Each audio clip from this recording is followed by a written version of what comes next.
The Venus Project TeamSpeak Seminar, December 11th, 2011.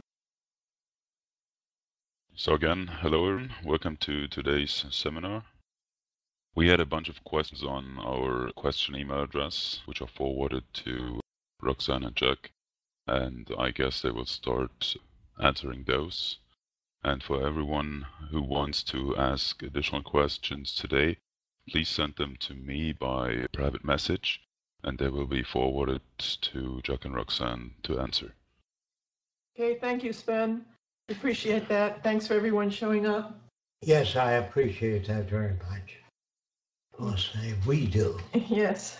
Okay, let me get to the beginning of the questions. Don't you see a major challenge in people willingly giving up their personal property, i.e. homes, during any transition? I don't see anybody giving up anything. I see the system failing, like banks closing, automobile companies closing down, but nobody's giving up anything. Their business will begin to collapse and they will lose it. When people lose their homes, they're not giving up anything. The banks take over because they fail to make the payments. And that's when you get the social change. It takes events like that to turn people around. They don't give up anything. Could any knowledge develop to practical use and made available to anyone in a DIY kit, i.e. anything to make people less energy dependent, like photovoltaic sources of energy, be of any good as a booster for the Venus Project? Yes, it can be, but I wouldn't talk of photovoltaic and solar power. I mentioned heat concentrators, geothermal, wave power, underwater ocean currents, the Gulf Stream, the Icelandic current, the Japan current. I mentioned things that can provide more than enough energy, that are constant flows, that do not depend on cloudy days or days of less energy available. Geothermal energy is available all the time. Ocean currents are available all the time. Wave power is not available all the time. Temperature differential is not available all the time, but most of the time. But there are lots of sources of energy where you don't have to depend on solar alone. If you're talking about possibly making information available as to where to get this or what might be useful, that information is on the internet. We don't have knowledge as to which ones may be better. We haven't put those things to test, which products. We really couldn't endorse particular products like that. If you're talking about something that's useful to people, we can't even afford anything like solar here. So What's the question? Just talking about the last question. Okay, here's another question. I come from a Texan family that holds property rights on a high pedestal. He's saying, my question is, how will we make a peaceful transition when so many people are so attached to their material possessions and are willing to fight or even die to defend their property rights? We say that social change is brought about by biosocial pressures. If you don't know what that means, if most agriculture dries up, food prices will go up. That's called biosocial pressures.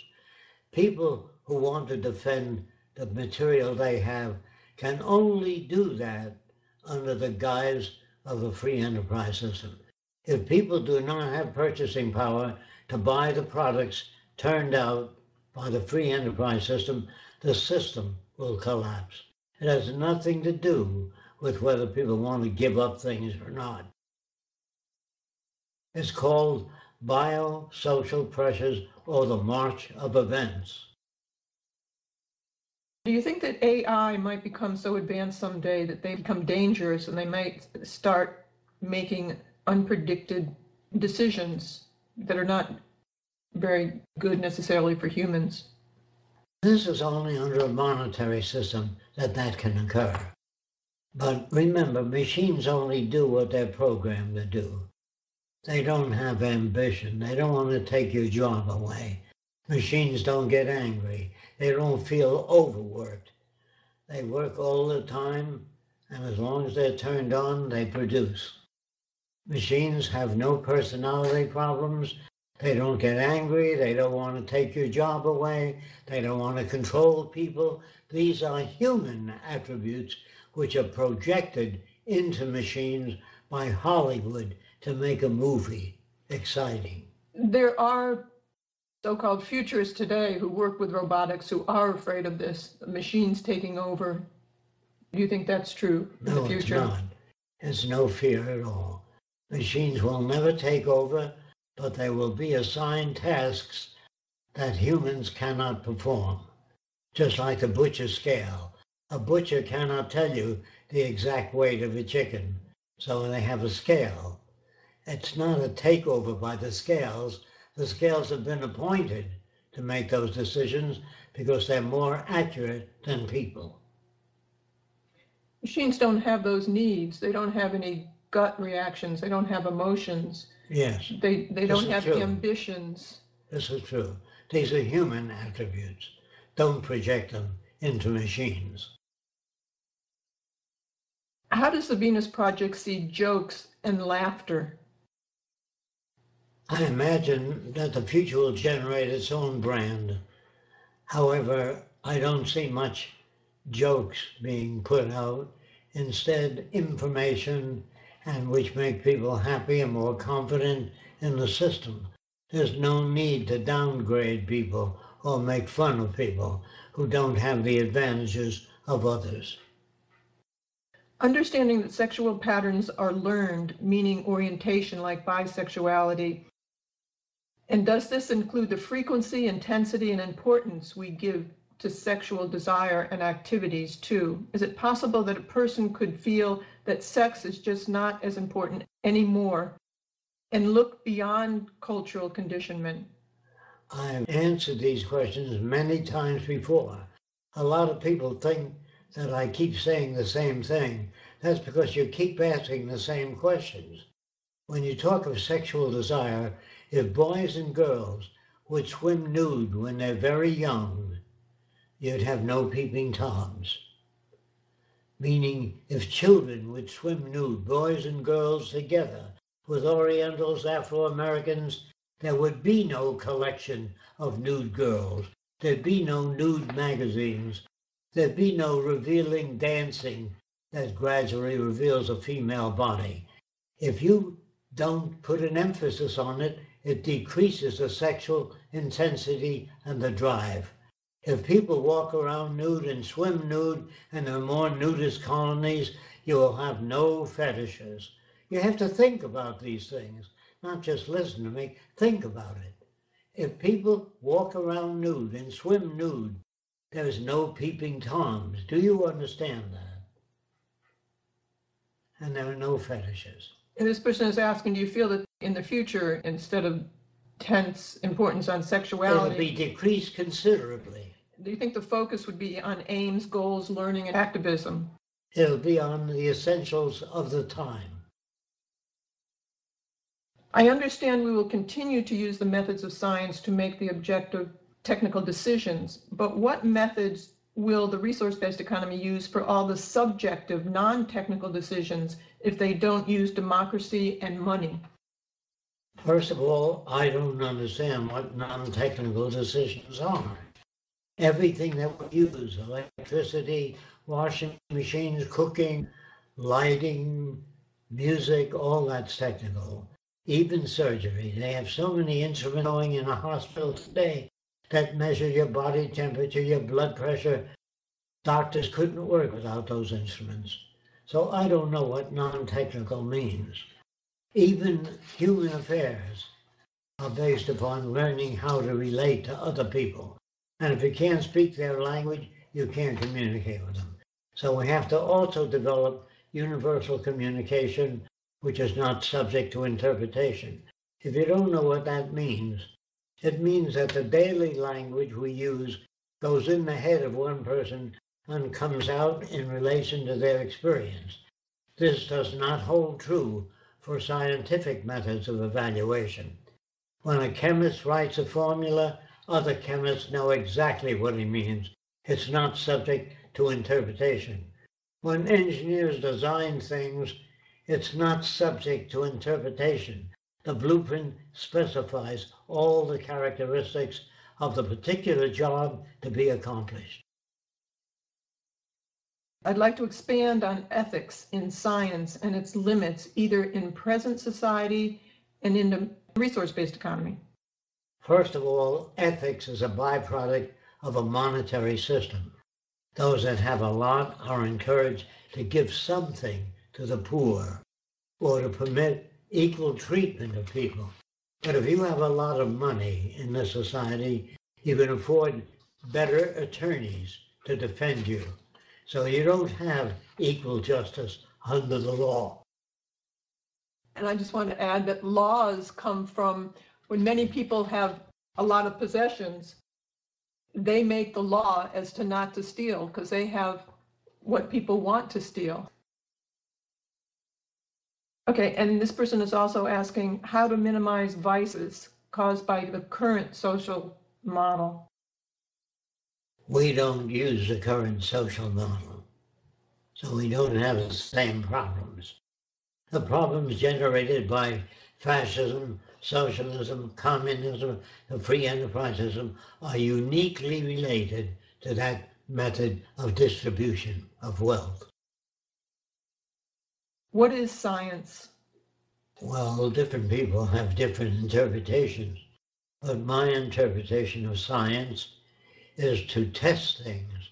In other words, rather than ask people for their opinions, ask them what the torsional strength is, the compression strength, the tensile strength.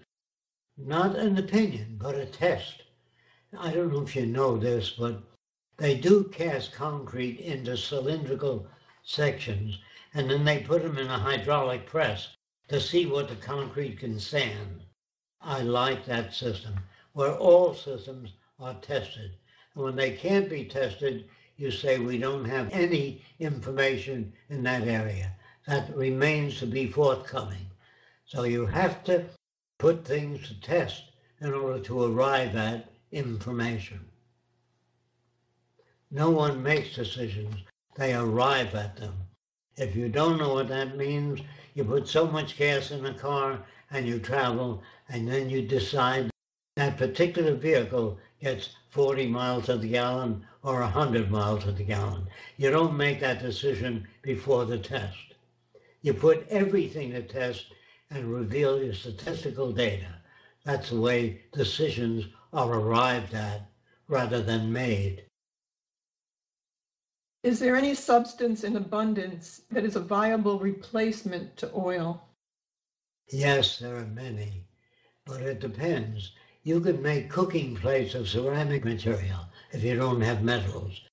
If you're stranded on an island, you can cook in a seashell. In other words, there are many different approaches.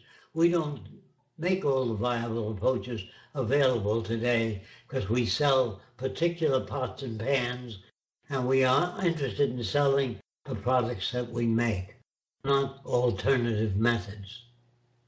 I find that the people that are most indoctrinated into the old way of thinking are highly productive members of society, like doctors, engineers, and scientists. How can we succeed if these people are not in solidarity with us? I don't know what that means exactly, but I can say this, that in the future, doctors will be assigned problems and do research on those problems.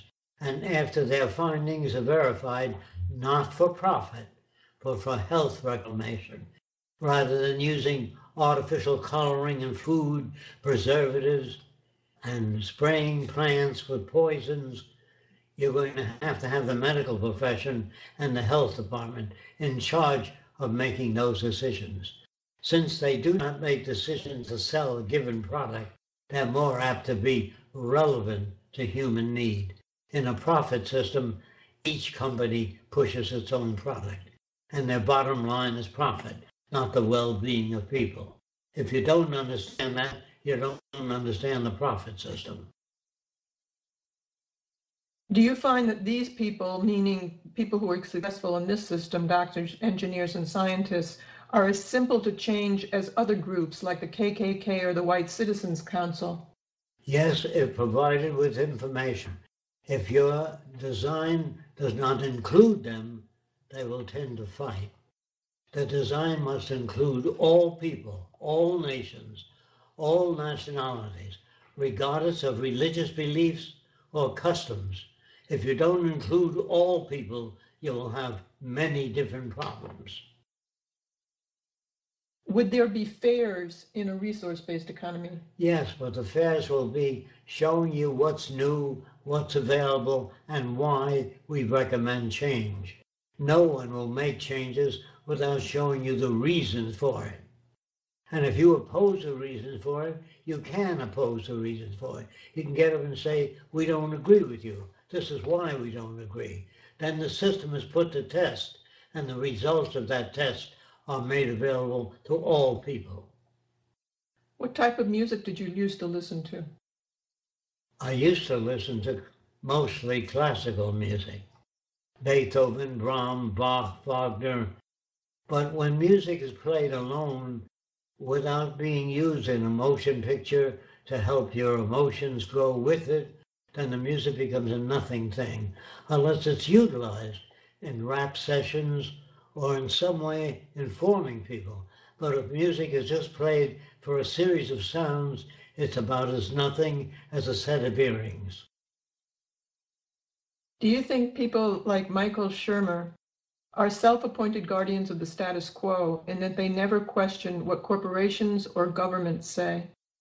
Well, they don't question that because they feel that that's okay. They think that the system, the monetary system, can be improved by an educated public. The monetary system cannot be improved by an educated public.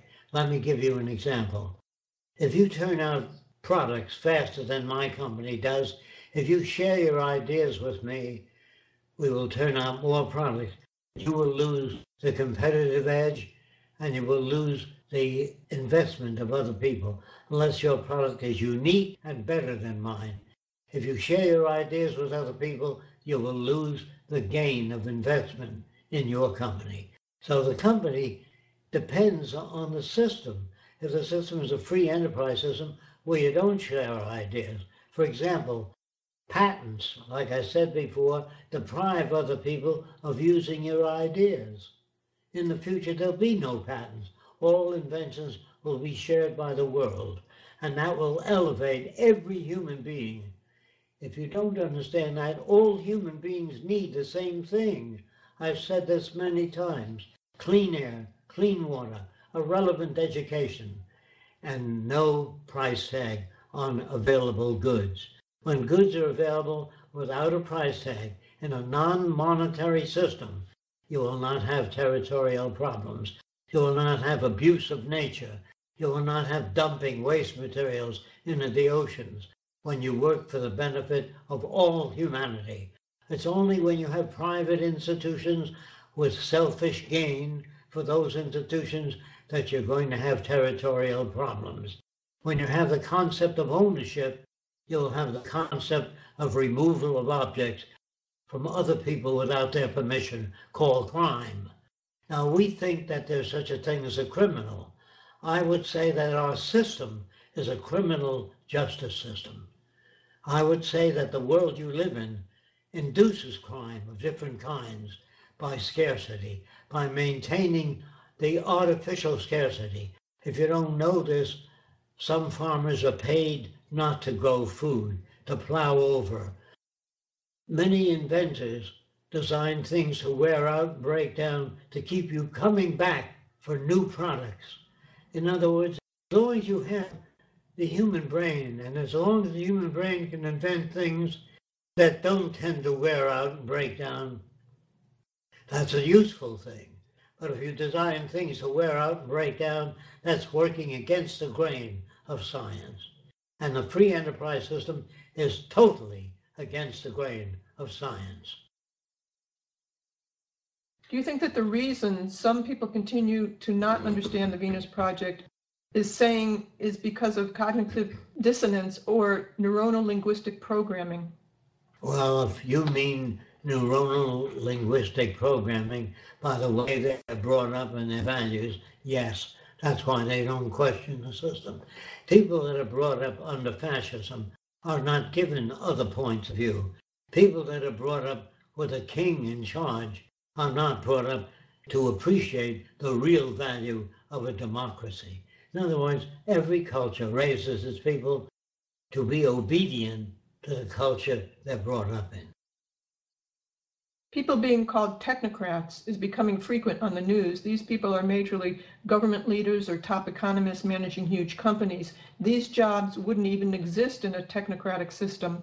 Why, in your view, are the supporters of a technocratic society being so misrepresented by people who should investigate and know better? Well, obviously, all systems that threaten any established system will be a threat to that system. Just remember, there are thousands of things that be a threat to this system. If you generate images of people to do commercials on television, the people that are paid to do commercials will be against that. If you made automobiles with memory materials, so if you dented the fender, you can press that out, and the fender's self-straightening, the people that straighten out fenders will find that very offensive. There's not a single thing you can do in the present-day society where someone won't hate you. I would say that the news broadcasters and the news, the major corporate news out there are definitely the self-appointed guardians of the status quo. It's one of my favorite terms that Jacque arrived at, self-appointed guardians of the status quo, and they don't even know it. They couldn't get jobs, they couldn't maintain their jobs at those news broadcast companies if they inquired, if they brought up alternatives, or if they really questioned openly what the system was doing. They have their jobs because of the large corporations. They also represent most of the other corporations too. It's so condensed today that the people who sell automobiles and who sell armament also own the news companies. So I don't think they'd want to bring up the methods of science organizing society. And they probably don't even know anymore what a technocrat is. That term has been changed a great deal when they call people technocrats. Why doesn't the Venus Project put forward the blueprints and methods used to manage the environment so that they can start being put forward now, and when the Venus Project is finally implemented, get the benefits from it? We do that. You have to get our book, The Best That Money Can't Buy, or come to some of our tours. We put out all that information in our books, our tours, our literature, our videos. There are a lot of alternatives for the environment and for improving the environment today, even within business models, but they're not implementing it at all. They're not interested. So Jacque started doing products that were efficient and clean and beneficial to people, but they're very, very hard to implement if you get it in there at all. And he came to the conclusion that it's really the social design that has to be changed and introduced. Why should the petroleum companies emphasize the electric car when they spend so much money on oil platforms and oil refineries? They're not interested in the electric car. Why should they be? It'll put them out of business. So you have each corporation fighting for survival. That's why the drug companies cannot be fair. That's why lawyers exist, because language is subject to interpretation. And they can take language and twist it around, if you can afford the right attorneys, to make you come off with a lesser prison sentence. The system itself is self-defeating eventually, but the suffering, while it exists, is enormous. The same person asked, and I think we just answered that, have you thought about ways to promote small projects and tasks you are working on? Yeah, we started that way, but it doesn't work. Even if you develop a design, it doesn't mean that it will get into the system, even if it's better and more efficient. Jacque mentioned there are scientists that came up with products that last a long time, and they were sent back to the lab to figure out how to make them break down and wear out faster. so they have a product to continuously sell. It's called planned obsolescence. I'm doing a master's on management and environment. How can I, still as a student, knowing very little, be of assistance to the Venus Project using very little I know? Please sign up on our professional database. Ben could introduce what we're doing with the Roxanne project, whether he wants to do it now or later, where he is using a lot of different professions to correlate different information for that project that we're working on. Read our books, get our tapes, view our presentations, become familiar with it before you pose a question. That really wasn't related to that one, though, but that's true. Can we generate enough energy from renewables for a resource-based economy? We can generate more than enough energy. I've answered that in one of the earlier questions. If you forgot the answer, tides, you can harness the tides. You can harness underwater ocean currents. You can harness geothermal energy, temperature differential, heat concentrators, photovoltaics. There's thousands of sources of energy. Fumaroles, they're not even dealing with the fumaroles under the sea. The hot volcanic that's coming up under the sea. Yes. Do we actually have enough resources for a resource-based economy? We have more than enough resources. He's referring to books and things in this system that talk about how we don't have enough resources, that we would need things like 2 worlds to take care of the Earth like we're doing today. But they look at it under the system that we have today, the way that they abuse resources, that they claim that we can't take care of the needs of people all over the world, can't take care of the needs of everyone. But this is not how resources are organized or managed in a resource-based economy. It's very different. You don't go to school today and learn how to use resources wisely. As we said, you learn to make things wear out and break down, to continuously sell. You have to continuously sell things. So they're really plundering the planet for resources this way. They're just not taught how to think in terms of using resources for many different uses. Like a long time ago, Jacque's car, the skin of the car had many different purposes. It generated energy. It was the part of the body that covered people inside. But people aren't taught those types of methods in school today. No, you're taught to be a cog in a wheel and serve the advantages of the economy you're brought up in. You're not brought up to make life better for people. You're brought up to make a profit. And as long as you have the profit motive as number one, people become secondary to the profit system. Yeah, they haven't given scientists that problem, how to make a better world. So you don't have to give scientists that problem if they're raised to be scientists. They're not today. They're raised to be a cog in the wheel. Chemists, engineers, physicists, biologists, all utilized to serve the system they're reared in. In other words, the scientists in Nazi Germany fell in line with Hitler. Not all of them, some of them. And the scientists in France and China, Japan, always fall in line with their culture. The true scientist falls in line with preserving the earth and all people. The true scientist would question, why do we have war? Why do we have crime? Why do we have corruption? A true scientist would step out of their little disciplines and ask a lot of good questions.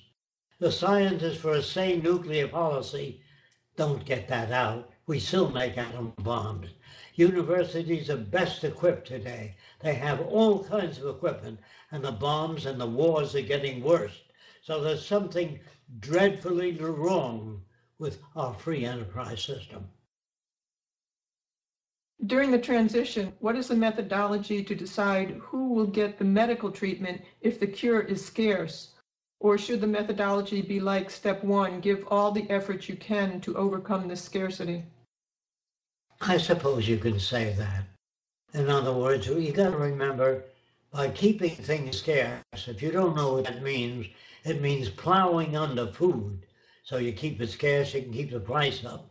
The Kimberley diamond mines burn so many tons of diamonds every year because they're made of carbon.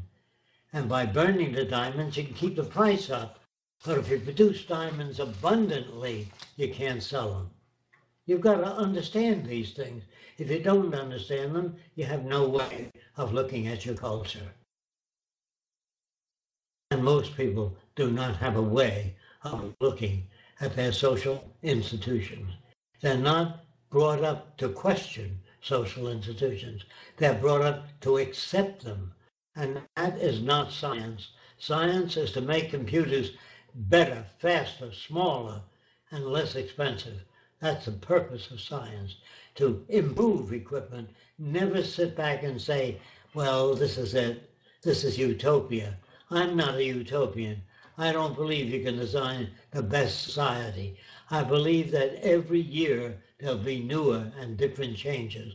That the long as society exists, it will undergo change. That to think that there are final frontiers holds back the social development. To know that all things are the best we know of up to now, but there are no final frontiers, no best way to do anything, no best airplane designs. They will continue to change. There's a question here, what Jacques' view about TED City 2? Actually, we haven't gone over that. We are going to be entering that. We're going to be putting something out on that, but we've entered a lot of contests like that. You have to understand that the judges they pick come from within this system, and they can't always, within a short paper, understand all the intricacies of this system in order to evaluate it. So we will enter and we'll see what happens. But if people can write in about the Venus Project and Jacque City, I think they have some kind of board or forum there that people discuss things. If you can do that and answer people's questions when they come up with negative aspects about it, come back at them. And because they generally look at it within the monetary system, they don't know enough about it, as I mentioned. So if you can come back at them and keep up with that forum, that would be great, but we will enter it. Okay, 2 weeks ago, I asked about mechanical mind, but didn't understand the answer. When you say that the mind is mechanical and man cannot think or reason, I see contradictions between this statement. It seems to me the human mind is not logical, but mechanism in order to function should be highly logical. Mechanisms should be highly logical without random qualities. Please comment. I can only try to answer that. I would say that if you, the person that asked the question, were brought up in another country, you'd speak a different language.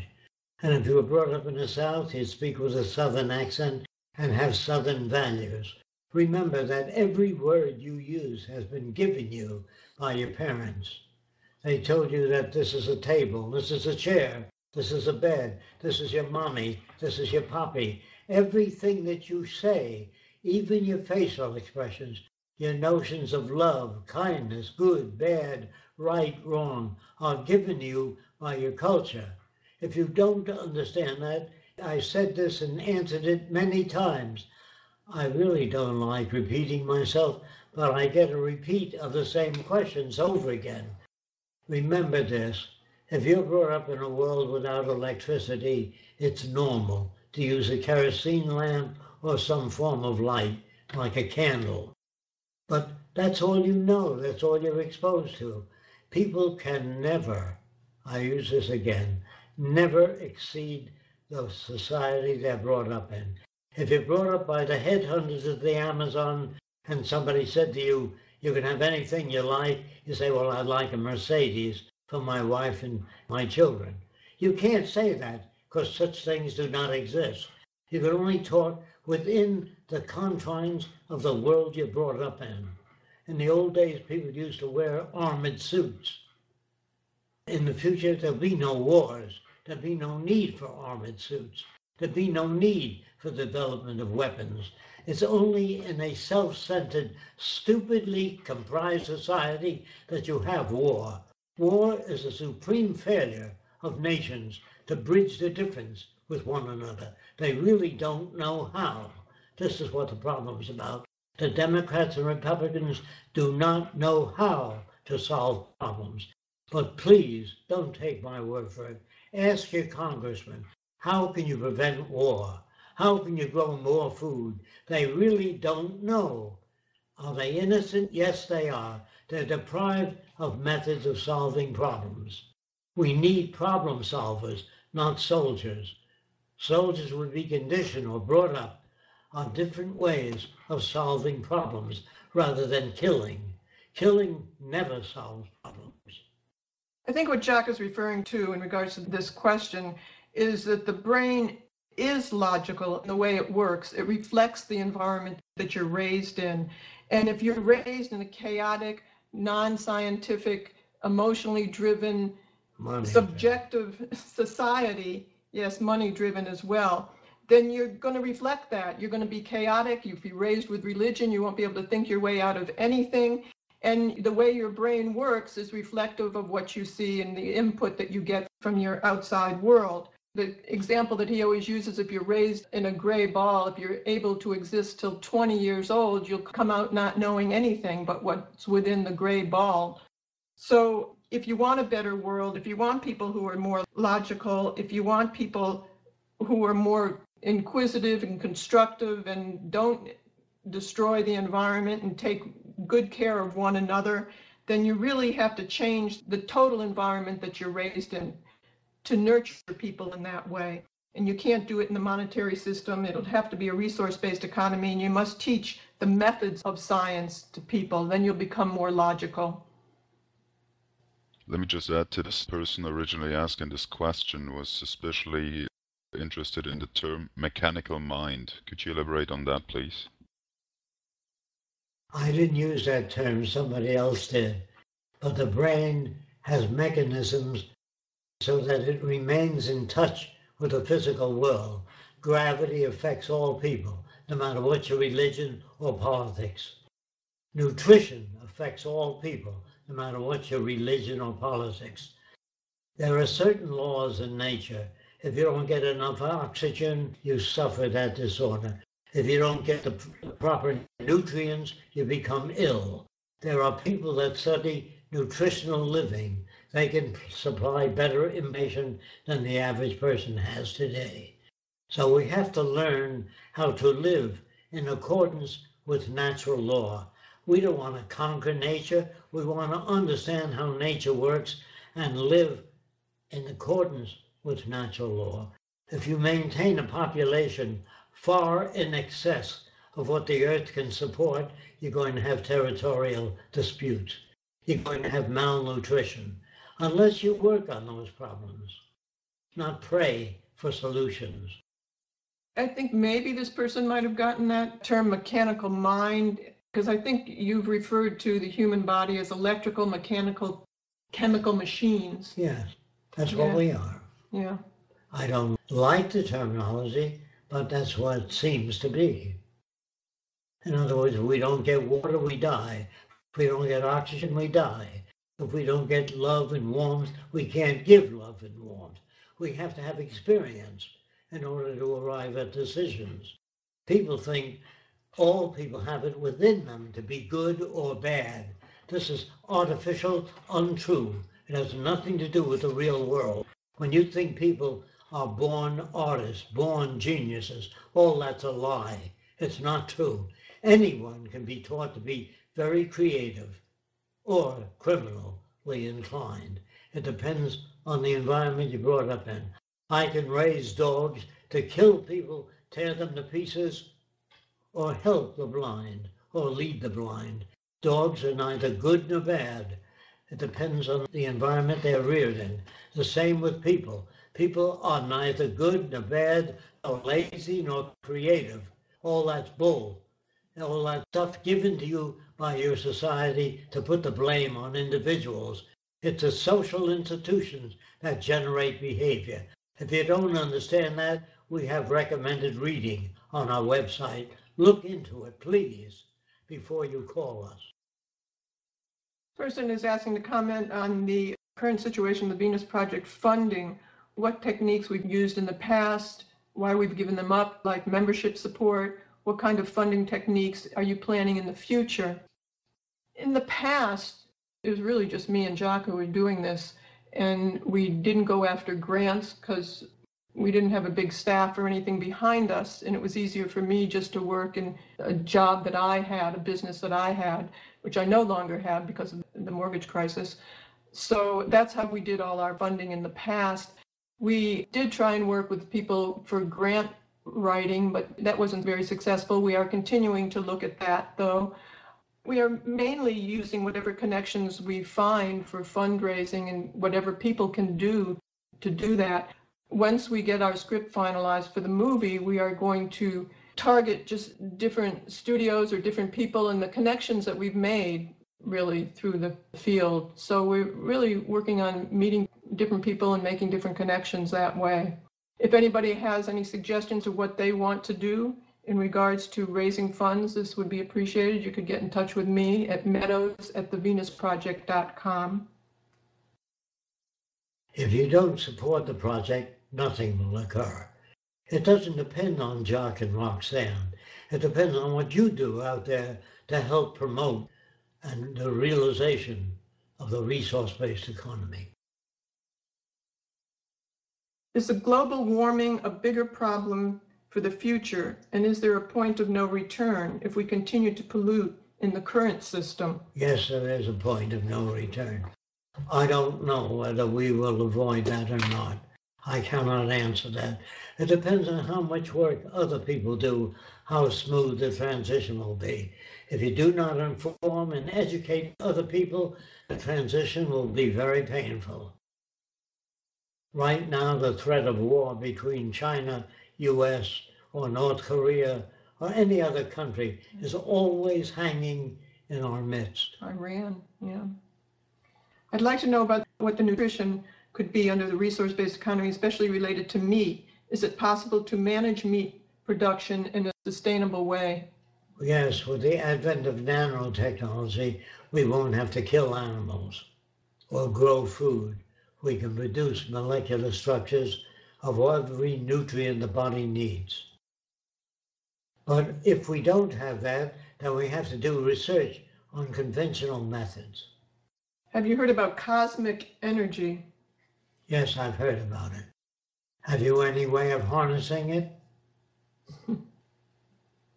Has the Venus Project heard of openpatents.org? No, we're not familiar with that. We'll take a look.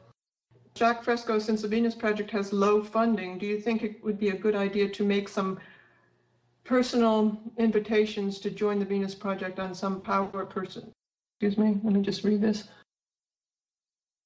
They're asking if we would send out letters for people to join the Venus Project. Over the years, we've sent out many, many letters and really never got any response for any of them. It's very difficult within a letter to explain what this is about.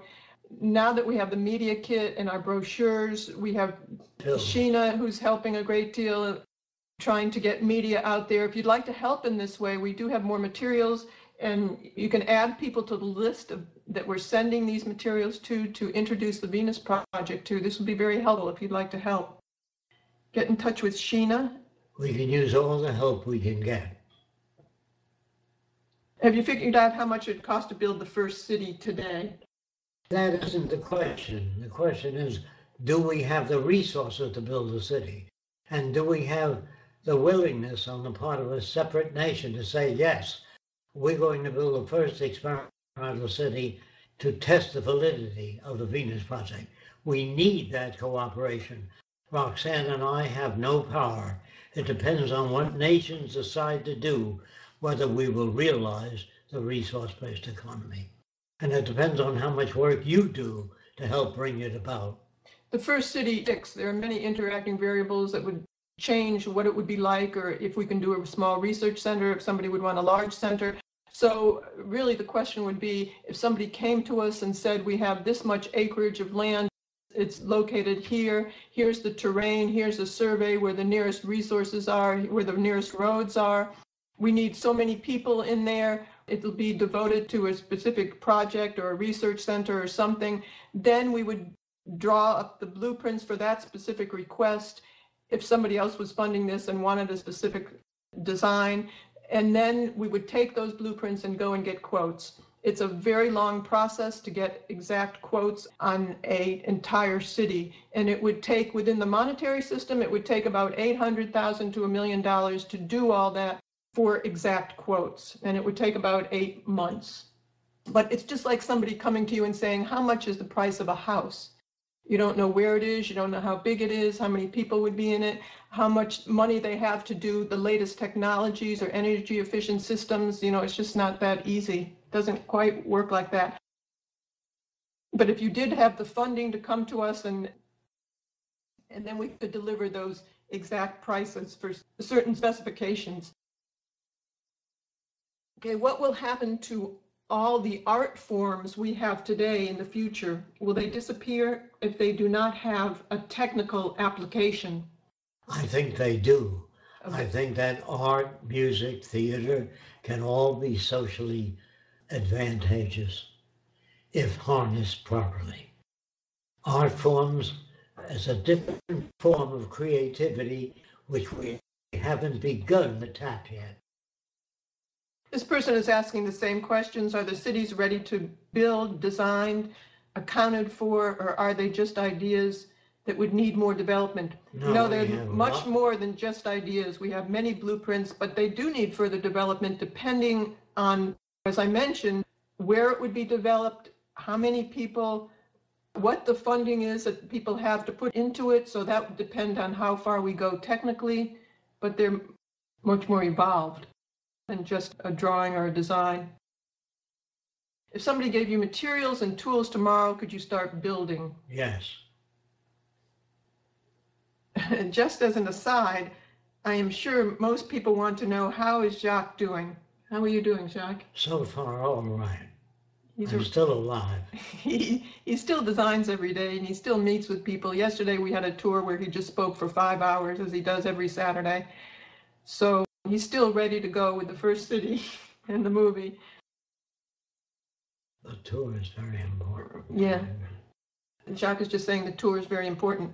You said that things are produced to break down after a period of time. If this company were able to build things which wouldn't break down, why would this company not use this to their advantage? They'll be out of business if they make things that don't break down. A lot of companies make their money on the parts and fixing things. Yes. Repair. Mm-hmm. So any human limitations is no more, is in a resource-based economy, no laws, no rules, just education and truth. Well, the way you phrase it is not the way I would phrase it. That all people in a resource-based economy would be trained or educated to learn to live within the context of the carrying capacity of the Earth's resources. We would also maintain a population in accordance with the carrying capacity of resources. If you don't do that, you're going to have trouble. That's natural law, not man-made law. Most man-made laws are BS, have no meaning at all. If you learn to live in accordance with natural law, I think we can make it. Do you support adding the Venus Project to the curriculum of a youth movement? Definitely. Although there are also metaphysical views in there. What's better, little influence or none at all in this case? Yeah, we'd be glad to add the Venus Project to any curriculum. Yes. Whether it's metaphysically oriented, the group, no, he's saying, although there are also metaphysical views in there. You'd have to be specific as to what you're talking about, but sure. If metaphysical people use such words as harmony, peace, goodwill, I don't know what they mean by that. But I do know what it means to harness floodwaters and filter salt water so we can have drinking water. I don't know what people mean when they use the term metaphysical. They imply that it's beyond physics. But if they don't tell us how to do it, if they believe in peace and harmony, I don't always know what they mean. Sometimes people tell me that nature has harmony. I don't know what that means, but I know that big fish eat little fish and that germs attack every organ in the human body. If you call that harmony, I see what you mean by it, but it is not harmony to me. Nature is neither good nor bad. It creates floods, hurricanes, earthquakes, damage. If a person says to me, I'm a nature lover, I mean, do you love earthquakes, hurricanes, tornadoes? What do you mean by nature lover? I don't know what people are talking about. They use a lot of words, but they don't even understand. Whenever you say I'm a nature lover, I would understand people that said there's certain things about nature that I like and certain things that I'd like to protect myself against. And that's floods, droughts, disease, all natural. And so that nature has many aspects of it, some constructive, some damaging. When we become honest enough to know that nature is not harmonious, it's many different ways. When we get to know those things, understand those things, rather than want to believe certain things because it's pleasant to believe, that's very different than being a dirty realist. I'd like to know who is the most resourced person Jacque ever got to help, and what did he help you with? I would like to know how come Jacque, with all his charisma, didn't succeed to get a city in 40 years, and how could I do better? He never tried to get a city in 40 years. He tried to work out all the problems related to a city. He tried to work out, why are people greedy? Why do they kill each other? Why do they build armaments? He wanted to get all that information together first before attempting to design a city. During the Larry King days in 1974, you were talking about a city. I think that times are catching up with Jacque and his direction. He was kind of a lone voice back there talking about a resource-based economy and city systems and technology. He was talking about, if you see his book, what was it, 69, he was talking about nanotechnology, but in different words, electroforming. There was no word for nanotechnology, but he was talking about the processes. So today, people understand that the system is falling apart, that it's not working. They didn't know that 40 years ago, and it's happening all over the world. So people are beginning to look for different processes and look for different alternatives. So now is the time to get the word out there. We're still not that well known. And this is the job that has to be done. The media is still very restricted. Jacque couldn't get on the air in 40 years.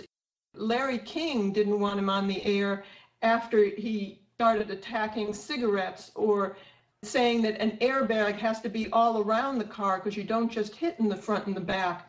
And Larry King was being sponsored by cigarette companies and car companies, and he asked him not to talk about those things, and he said he couldn't.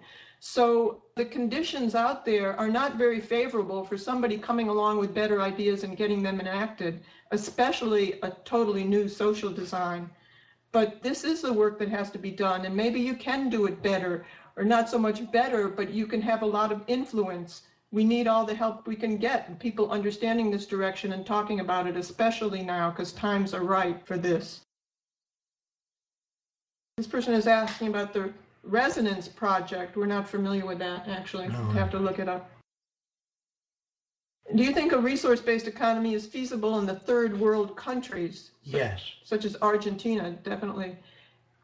Yes, it's reasonable for all the nations of the world, from the most primitive to the most advanced. As long as there's resources, such as Argentina, taking into account how different our governments are compared to the U.S. Probably be better or easier to get to the governments in Latin American countries. I'll let you know after we encounter that experience. Also, what's your general idea about South America becoming a resource-based economy? Well, I think there's high hopes.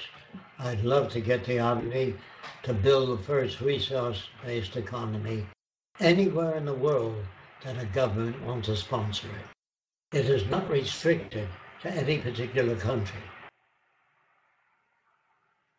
Do you think those undergo cryonics deserve the chance to adapt to the future based on their judgment to be frozen and be forward thinking?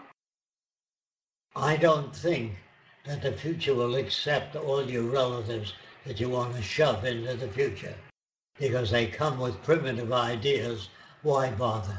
It's easier to train people to a new way of thinking rather than revive those old monetary system people. You've heard the expression, "Oh, death, where is thy sting?"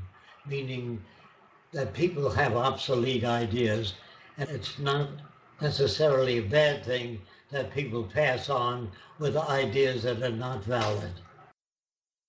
Does Jacque encourage everyone buying a copy of the books he read as a young man to do with semantics, science and sanity, mind in the making, etc., and put them into public libraries? Yes, I think the more books available with relevant information is good for people. But if it's based upon speculation, what different people believe, rather than what people know, it's not necessarily good, but it can retard the development of nations.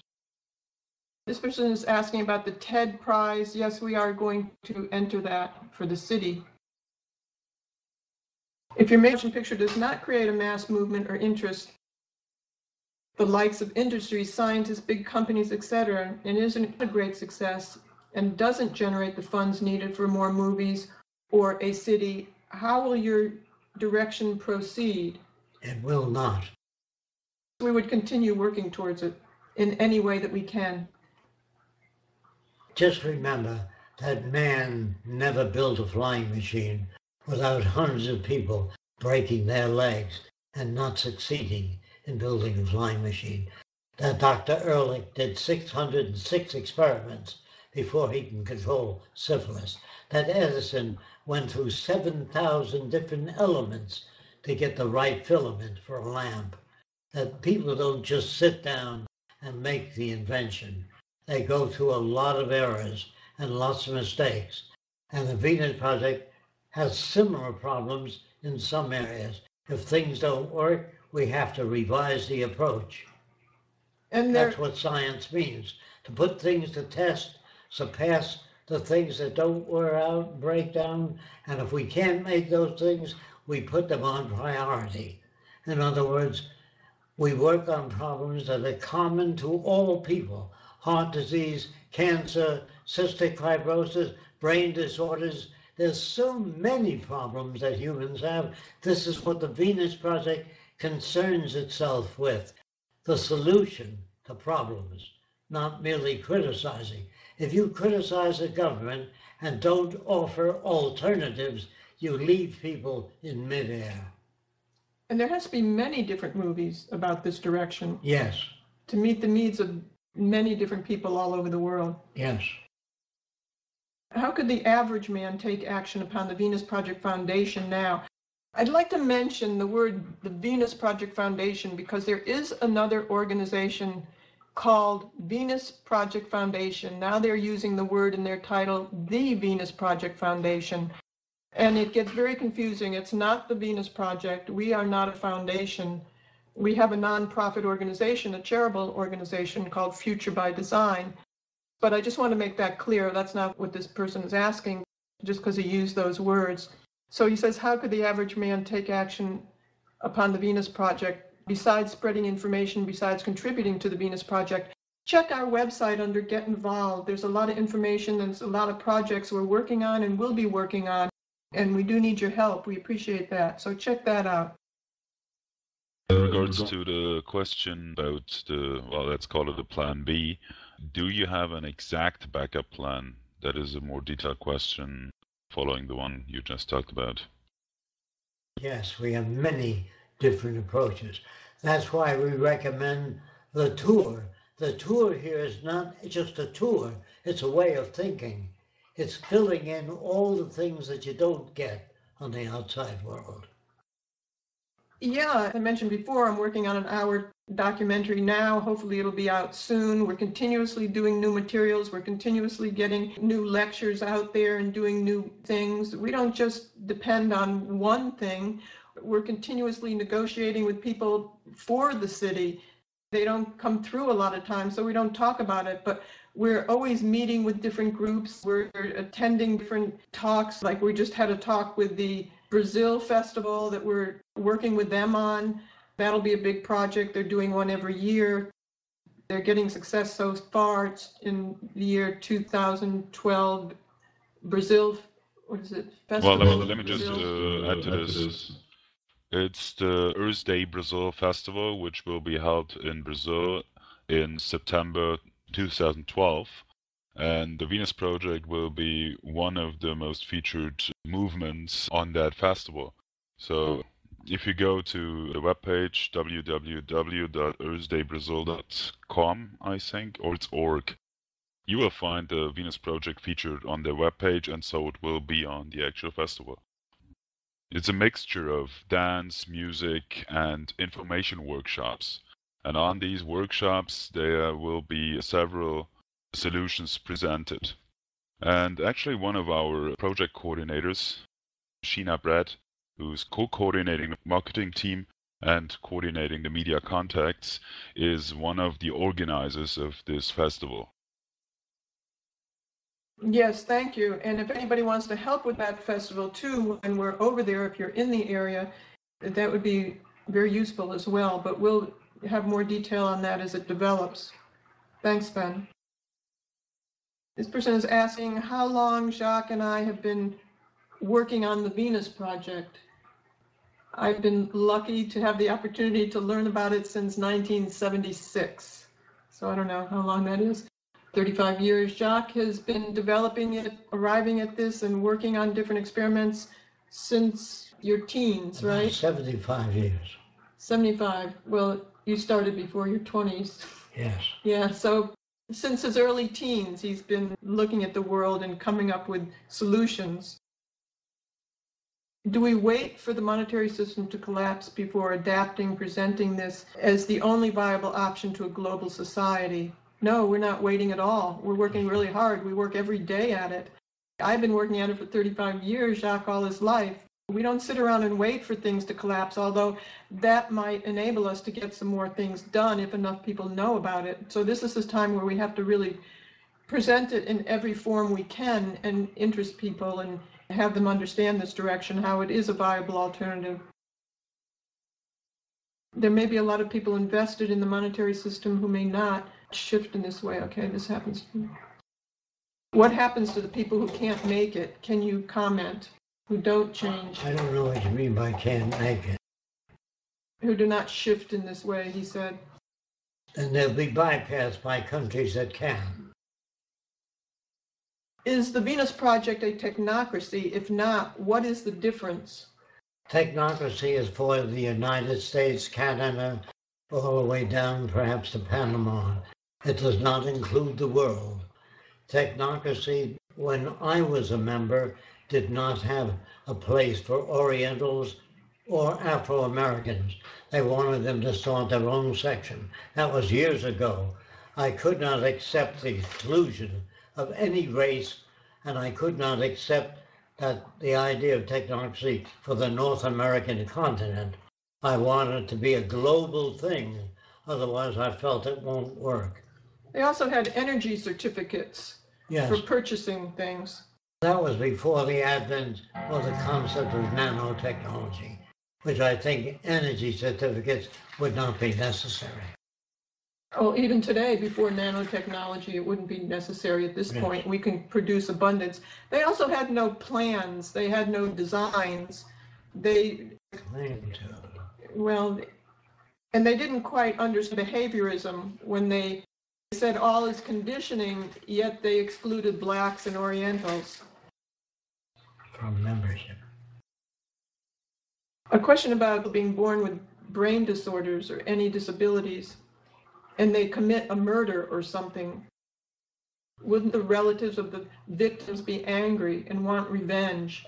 How would this going to be put under control? In the new educational system, people would be brought up to understand the factors that shape human behavior, which I've repeated many times in the past. If you were brought up in Nazi Germany as a baby and you never saw anything else, you'd be a Nazi. So I'm saying that the Venus Project educates people in a way of thinking that does not have built-in hostility. We don't want to kill capitalists or hurt anyone. We don't want to imprison anyone. There are no prisons, no police in the Venus Project proposals. There's no armies, no navies. I've said this many times because people keep asking the same questions. I wish they would ask new questions. Okay, this is a question about depression. You mentioned it's a loss of self-image, but explain why his grandmother has schizophrenia, his aunt has obsessive compulsive disorders, my cousin and I have obsessive compulsive disorders. Is it something to do with genes, not just the loss of self-image? I believe that the genes are affected by environment. Also, if you're raised in a family that has that type of conditioning, those types of behaviors. Genetic propensities, they call it. Well, if you have those types of behaviors in your surroundings, you're more apt to pick them up. Just like people from Mexico think that they're very highly emotional. They come from an emotional environment. It's not that they have a gene that makes them emotional. Right, we agree. I don't think the genes have as much to do with human behavior as the geneticists think. I don't agree with most geneticists.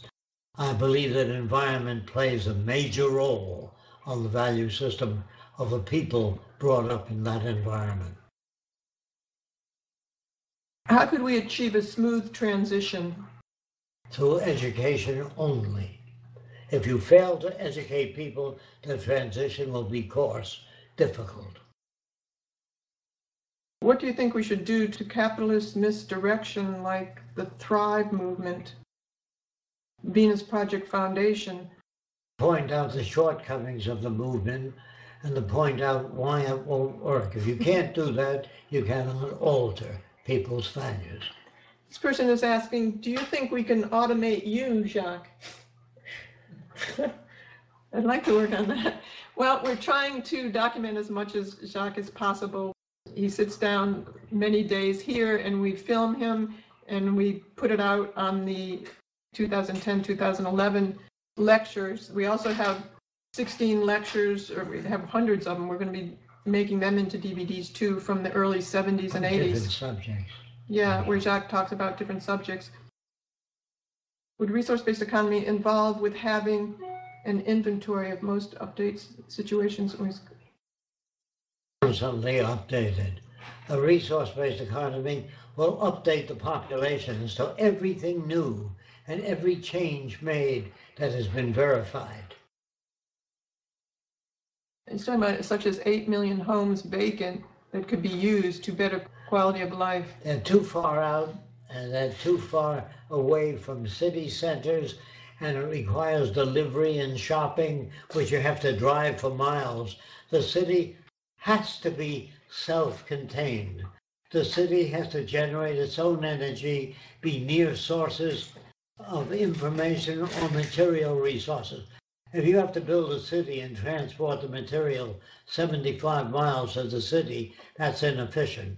So the future city will be self-contained. It'll have schools, shopping centers, medical centers, entertainment, education, all within the city's confines.